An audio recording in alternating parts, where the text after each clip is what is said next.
I want to welcome back Dr. Dawn Huebner to the show. Thank you so much for coming on again. I appreciate it. It's nice to be here. I've been looking forward to this one. We've been talking a lot about your mini books about mighty fears. I feel like we've done a series of podcast episodes that people can check out, and I'll link those in the show notes. But today is my favorite one because favorite's a weird word, but the fear of throw up is just so prevalent.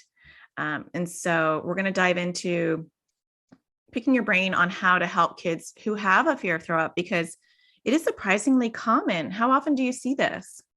A lot. This was the most common fear that I treated when I was actively seeing kids. I had a drawer full of vomit implements, fake vomit and other things that were useful for exposure. And this was the first of the mini books that I wrote. This is what started the series because I felt like there was really a need that was specific to emetophobia, specific to the need to the fear of vomiting. Yeah. Yeah, there really aren't a lot of books out there. And right. A lot of times parents just want a very specific book. I know a lot of kids read Guts, that was a fictional book, and that helped a little bit, but it wasn't quite hitting the spot of like how to build the skills. It was a story, so it helped normalize throwing up and the fear of throwing up. But your book is just a great like manual, kid appropriate manual on how to do that. So let's start from the beginning. For some parents who are kind of like, what? This is a thing? Because right. Some parents are probably thinking that. Yeah. So the fear of throwing up or getting sick, as some kids call it, is really, really common. And I think you're right that some people don't identify it as a thing. They're just so accustomed to it. And they don't recognize that this is a form of a specific phobia and it affects lots and lots and lots of kids. It sometimes is a part of OCD, obsessive compulsive disorder, and sometimes exists as a discrete phobia. But it's common and it can become absolutely debilitating to kids because they begin to avoid anything that they associate with the possibility of throwing up. So foods and places and clothing and, anything that they link to throwing up. And it can become really handicapping. Yeah. I just, the world can get so small all of a sudden. One thing that I noticed, and I wonder if you noticed this too, is a lot of times parents get stuck on seeing it as a trauma, like in second grade, she had a really bad virus, or in fourth grade, she saw Johnny throw up, which we all do. Right. But I think sometimes parents, in my opinion, can get stuck on that. Right. Yes. And it's the case for many fears that there's a kernel that makes sense, like throwing up is really unpleasant and nobody likes to throw up. Just like, kids who are afraid of dogs, not all dogs are friendly, or kids who are afraid of bees, bee stings hurt. There's something that is valid and true about the fear. And then for kids who are phobic or kids who have OCD, the fear gets blown way out of proportion. Their fear, the level of fear doesn't match the level of danger or the level of difficulty if that thing were to happen. So sometimes kids with a fear of vomiting did have an upsetting, a traumatic incident that triggered it. And sometimes there's not that incident, or kids witnessed somebody else throwing up and they felt disgusted and afraid, and they didn't want that to happen to them. So sometimes there's an incident at the base of it, a clear incident, and sometimes not. Yeah. I think that sometimes parents make the mistake of thinking that we need to try to get to the triggering incident. We need to understand that. And somehow that's going to unlock the fear. And while it can be helpful and interesting to know if there was a triggering incident, it doesn't unlock the fear. There are other things that unlock the fear.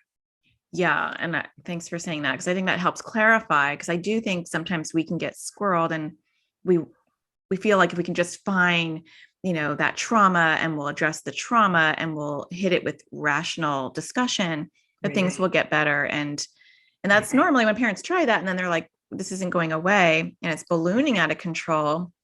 And so then they're like, what do I do? And a lot of times they don't realize that this is an anxiety or OCD theme, even though it's such a common one. Right. Yes, that's true. And I think another thing that becomes difficult is that many people now have some understanding that one of the main ways to address fears is exposure. So, you're needing to specifically expose a child to the things they're afraid of to help them get beyond the fear. But that can be confusing with something like throwing up, because we're not making kids throw up as a way to get them over their fear. That used to be the thinking. I remember when I went to graduate school, we learned about giving kids syrup of Ipecac, an Oh, expectorant to make them throw up as a part of their treatment for a fear of vomiting. Fortunately, that's not what's done anymore, but exposure is still used. As you know, we're not exposing kids to throwing up. We're exposing them to the possibility of throwing up. And that's a really important distinction. But doing that, exposing kids to the kinds of things that they associate with throwing up is a really important part of helping them to overcome this fear.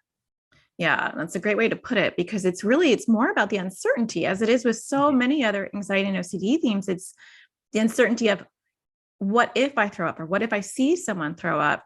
And I've had kids, and I'm sure you have too, where the parents will say, oh my gosh, Natasha, she had a stomach virus. So I think we're going to be past this because she threw up and her worst fear happened. And so she'll be great. And that's not that big of a deal. And then boom, she gets better. And now boom, she's like afraid again of throwing up. It's nonsensical, but that's how sometimes it shows up. It's the Right. idea, the uncertainty of it. Right. Yeah. I don't know if you found, but I mean, a lot of times, as far as exposure goes, I feel like this particular phobia or anxiety or OCD theme is sometimes a hard sell, because people get exposing themselves to, the fear of heights, in small increments, so that makes sense to them, or separating from a parent, that makes sense to them.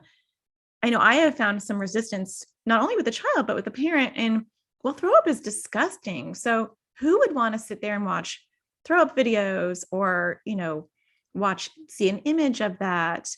And so sometimes that can be hard to help parents, or definitely kids, see like why that would be a benefit. Right.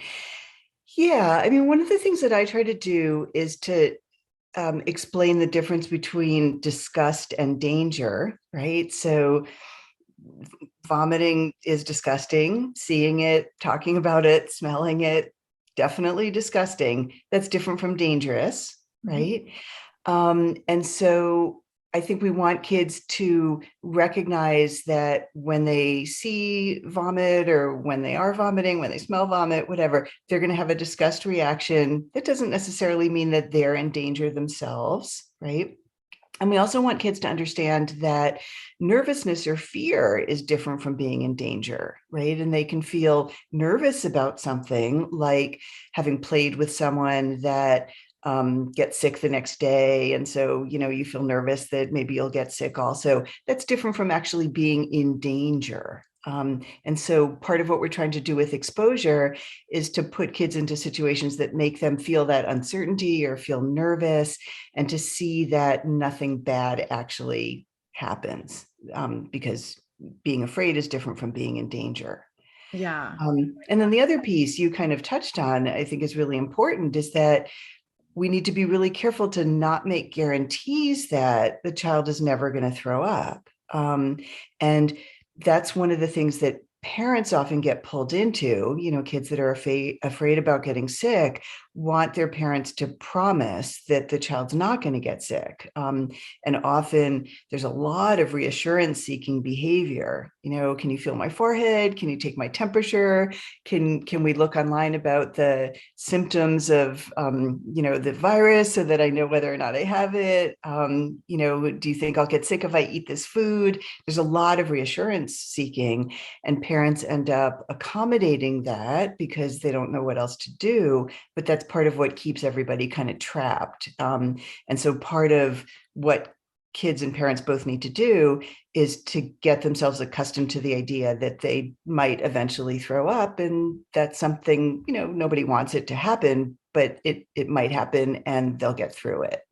I'm so glad you brought that up because I feel like the throw up issue is so much different than other, like, I think parents can spot accommodations and reassurance in other areas, especially with Mhm. OCD, like moral OCD. I think they can get that pretty quick.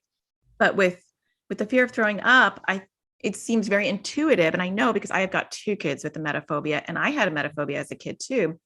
So we're just like emetophobia out here, just like we're the emetophobia family. But it's intuitive to provide that reassurance that your kids say, Mom, what if I throw up? And it can feel like we're doing the right thing to say, honey, this is just your anxiety, and that sounds really good. And you're going to be fine. Your stomach is nervous and blah, blah, blah. Instead of the counterintuitive response, which is kind of what you're talking about, which I always say to my daughter, even this morning when she went to camp for the first time, um, you may or may not throw up. And either way, you'll be okay. You'll be able to handle it. And that seems really bizarre, I think, to some parents. Yes, yes, but it's crucial for parents to say that and for kids to learn how to say some version of that to themselves. Mm-hmm. If I get sick and I'll get through it and there will be people there to help me and then I'll get better.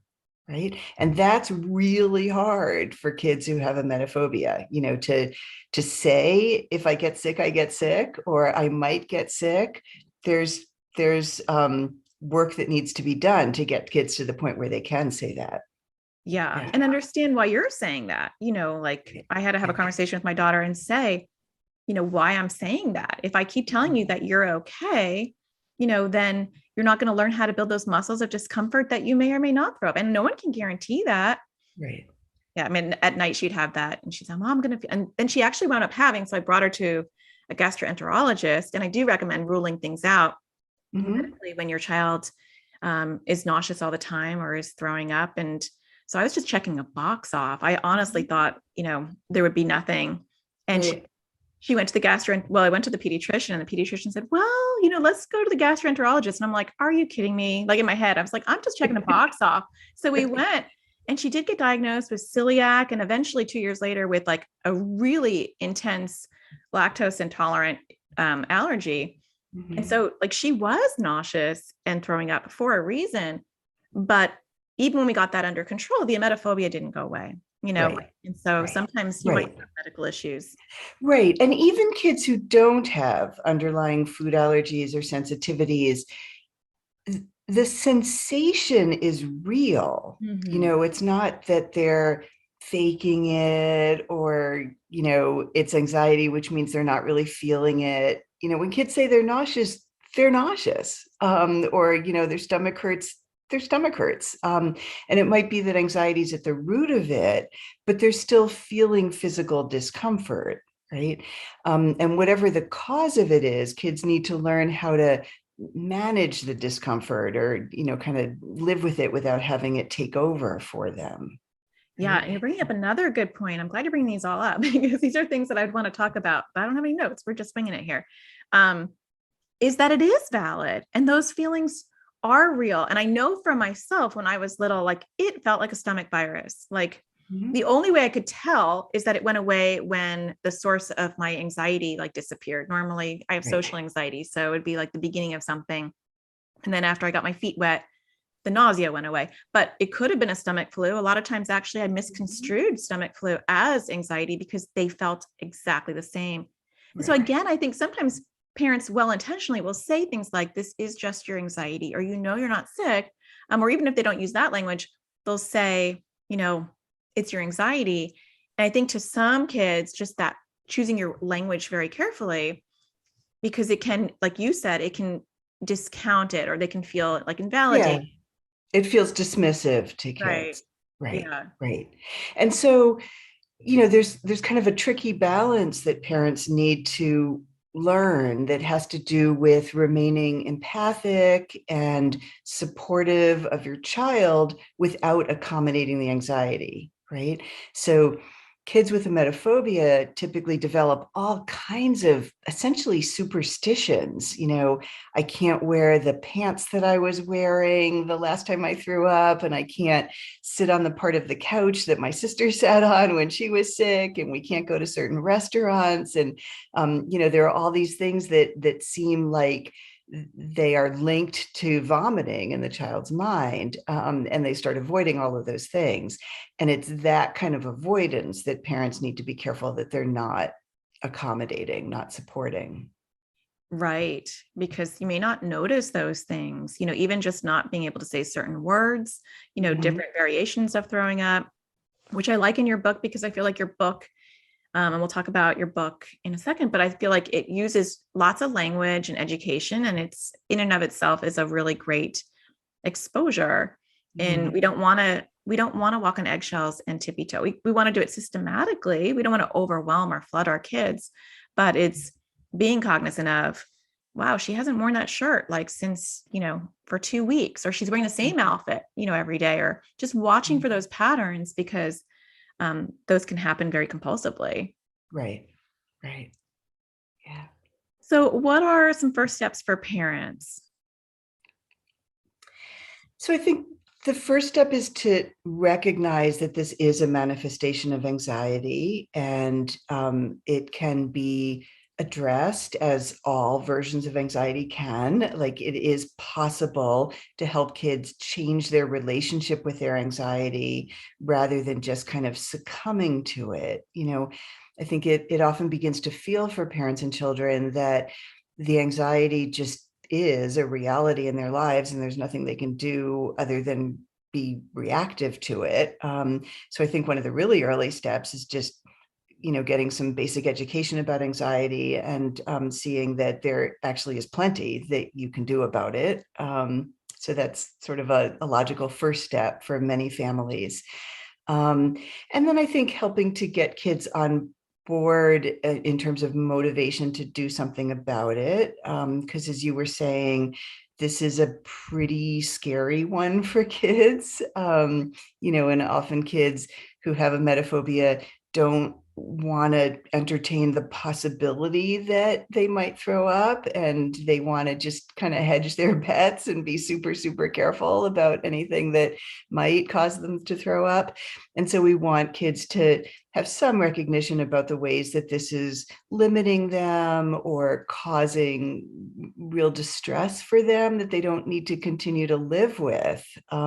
So we're trying to just get some amount of kind of buy-in on the part of children, if possible. I think those are some important early steps. Yeah. And I like that, because I feel like we want to educate our kids. I think sometimes it's tempting, or if we're overzealous, to do things to our kids instead of with our kids, and explaining, with my daughter, out of like my two, I have three, but my youngest like really has the emetophobia is a big one for her. And I had to help her see that her world was going to get smaller and smaller and smaller, because they wind up avoiding. They don't want to go to school because what if they throw up? They don't want to go to camps. They don't want to go to a restaurant. It gets smaller and smaller, or they get separation anxiety as like secondary conditioning. So I need to be with my mom because she's going to take care of me. And I know with my daughter, we actually had this today, because she was supposed to go to sleepaway camp last week and couldn't do it.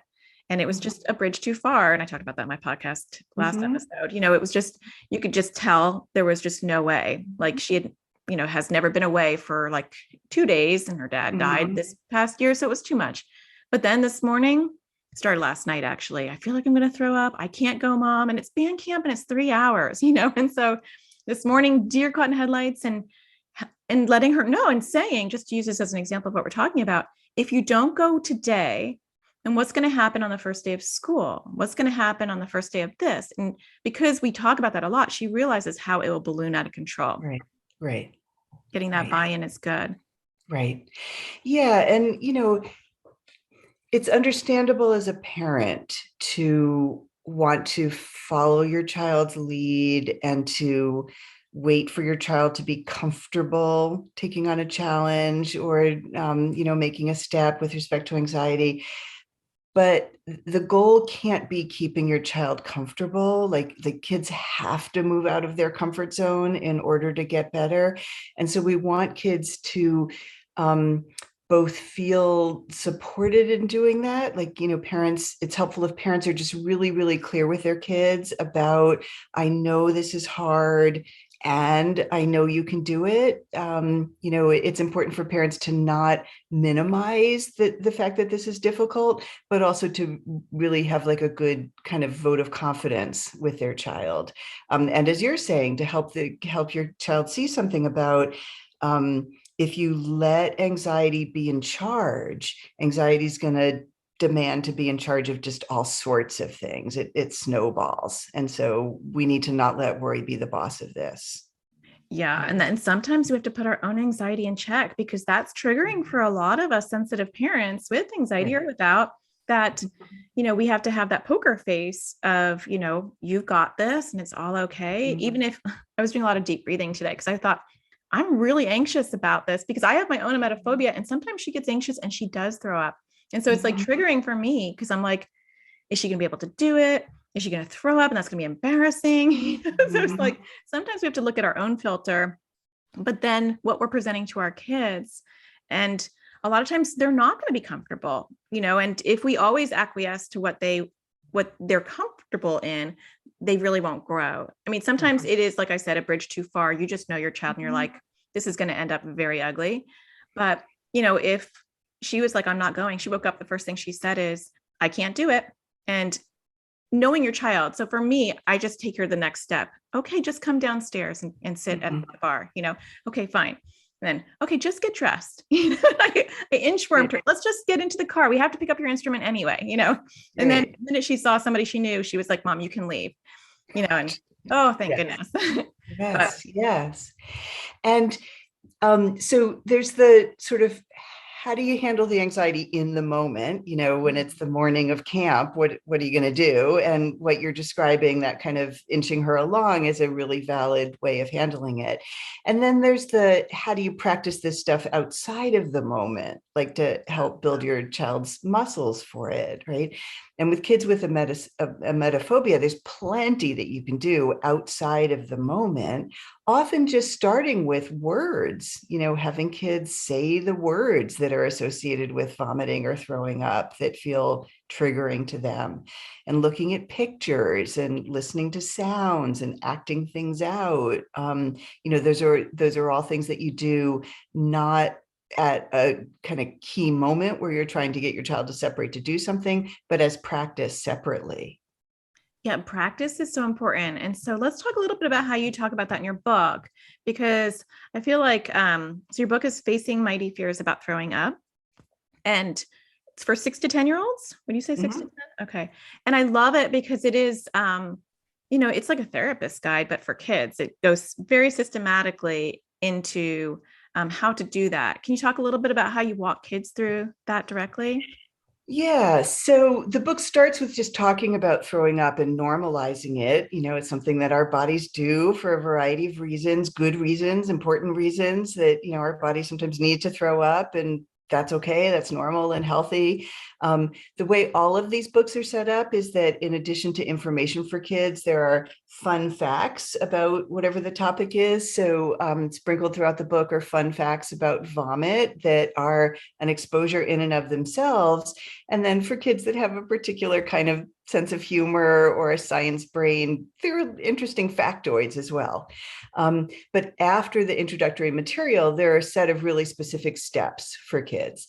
And so the steps that have to do with emetophobia are, first, to just practice using the word in a whole variety of ways. And there are really specific examples given about, repeating it 10 times fast, or turning it into a rap, or making up poems about it, or playing. One of my favorites is playing vomit, go fish. So you make a go fish deck using all the words for vomit, puke, hurl, upchuck. And then you're asking one another, do you have an upchuck or do you have a hurl, rather than asking for the fish. But it's just getting kids to use the language around throwing up is the first step. Second step is teaching kids to say to themselves, if I get sick, and then I get better. And often you need to do that in little pieces. So have a child first just say the first word, if, and that's the end of it. And you're just practicing if, and then you're adding a second word. But you're eventually trying to get to the point that kids say, if I get sick, and then I get better. And that can be made into a poster, and it can be put onto Post-its and, stuck around the room. And initially, kids are going to say that without believing it. But as they get further into using the strategies, that becomes more valid and true seeming to them. So that's just a really important thing for kids to learn how to say to themselves. And then the third step has to do with beginning to do the things you've been avoiding. So whether that's eating particular foods or wearing certain clothing or touching certain things or hearing things, whatever you've been avoiding, you need to begin to do in an intentional way, not just kind of waiting for the circumstance where you're sort of faced with that thing that you avoid, but you're kind of purposely seeking it out and doing it, right? And that's essentially an exposure activity. Yeah, I love, and it's systematic. And so it's like one step at a time, building up those muscles. So, and I love that you can, have a book that's written for kids so that they can understand that, and sometimes kids are like more empowered than we actually believe they are. And you give them a book, and I've seen this with kids that I've worked with where they read a book on their own and all of a sudden they're doing, exposures, and because they just need to get that. They need to get that A plus B equals C. You're having this fear, you need to expose yourself, sit with the uncertainty. And then they're like, oh, Right. Right. okay. Right. And with the fear of throwing up, usually the way the anxiety comes up is it comes up in the form of a question, right? Is this going to make me sick, or am I going to throw up? And kids want an answer to that question. And so part of what we're teaching is how to unhook from the question, right? Mm. So how to kind of carry on, even though the question hasn't been answered. And the question hasn't been answered for two reasons. One is that it's impossible to answer it because no one knows the future for sure. And the other is it's a worry question. And the more we try to answer worry questions, the more caught in the worry we become, right? Yeah. So we're teaching kids to have that thought of, is this going to make me sick? Or what if I get sick? And to tell themselves, that's my worry talking to me. I don't need to know the answer to that question. Yeah. And I'm glad you brought that up, because I wanted to circle back to that, because there was something that you said before and I meant to add something to that. Because a lot of times I'll hear parents say, or they'll take what we're saying to heart to the extent that they feel like they can't provide any kind of reassurance. And so they don't say anything, because they feel like I'm not allowed to comfort you. And there's a difference between comforting your child and providing unhealthy reassurance. And so I'm glad you brought that back up, because, I can cheerlead for my child and I can say things like, I'm so sorry. We call it O Cloud, and so I'll say, I'm so sorry that O Cloud's making you feel sick today. And I'm so sorry that it's a rough morning. I can empathize without then saying, you're going to be okay, right? I can say, and I know that you can handle whatever happens because you've done it before. So just changing your words, you can still be very empathetic without, feeding the anxiety or OCD.